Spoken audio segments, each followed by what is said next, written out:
అందరూ ఎలా ఉన్నారు? ఈరోజు నేను శ్లోకాలు పాడతాను అనుకుంటారు కొంతమంది క్యాపిటల్స్ చెప్తాను అనుకుంటారు.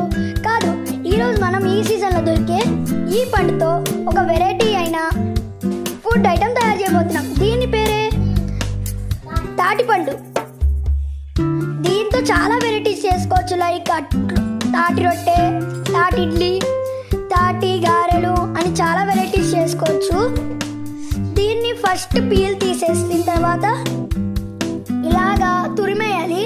తురుముతూ ఉంటే దాని లోపల ఉన్న ఇలా ఉంటుంది. తురిమేసిన తర్వాత ఇలా పీచ్ అంతా బయటకు వచ్చేసి దీన్ని ఇలా తురిమితే అది ఎలా అవుతుంది. అలా తురుముతూ ఉంటే దాని లోపల ఉన్న గుజ్జంతా బయటకు వచ్చేసి ఇలా ఉంటుంది. సేమ్ లైక్ మామిడి పండు లాగా అలా తురుముతూ ఉంటే దాంట్లో ఉన్న దాంతో అసలు రొట్టె చేసుకోవచ్చు.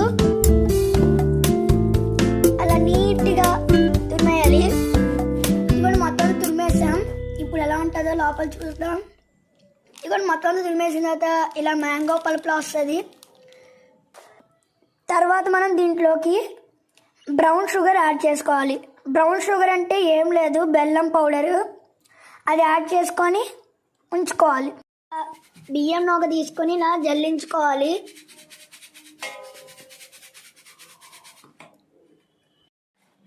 మనం తీసుకున్న బియ్యం నూక దీంట్లో వేసి బాగా మిక్స్ చేయాలి.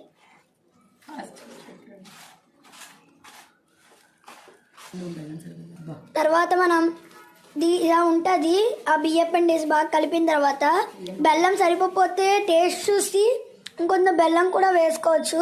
తర్వాత మనం ఆ మిక్చర్ని దీంట్లో వేయాలి. మీరు ఈ మిక్చర్ని వేయకముందు లోపల ఆయిల్ కానీ నెయ్యి కానీ అప్లై చేసి ఉంచితే అది దానికి అతుక్కోకుండా ఉంటుంది. మనం పెనంలోకి వేసుకునే ముందు ఒక అరగంట నానబెట్టాలి. ఒక 45 మినిట్స్ తర్వాత కుక్కర్లో ఇలా షేప్స్లో కట్ చేసుకొని ప్లేట్లో పెట్టుకోవాలి. ఎందుకంటే ఈ షేప్స్లో ఎందుకు కట్ చేసుకోవాలంటే ఈ పెద్ద తాటి రొట్టెని ఒకేసారి తిరగవేయాలంటే ఇలాగా విరిగిపోతుంది. అందుకని మనం ఇలా ముక్కలుగా పీసెస్గా కట్ చేసుకొని ప్లేట్లో పెట్టుకోవాలి.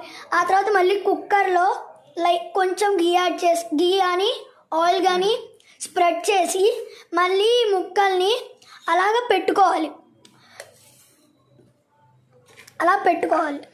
ఇలా కుక్కర్లో పెట్టేసి మళ్ళీ స్టవ్ మీద పెట్టేసి ఒక హాఫ్ అన్ అవర్ సిమ్లో పెట్టేసి కుక్ చేసుకోవాలి. ఒక హాఫ్ అన్ అవర్ తర్వాత మూత తీసి చూస్తే రెడీ అయిపోద్ది. అంతే సింపుల్గా తాటి రొట్టె రెడీ అయిపోద్ది. Hope you like this video. Please like, share and subscribe.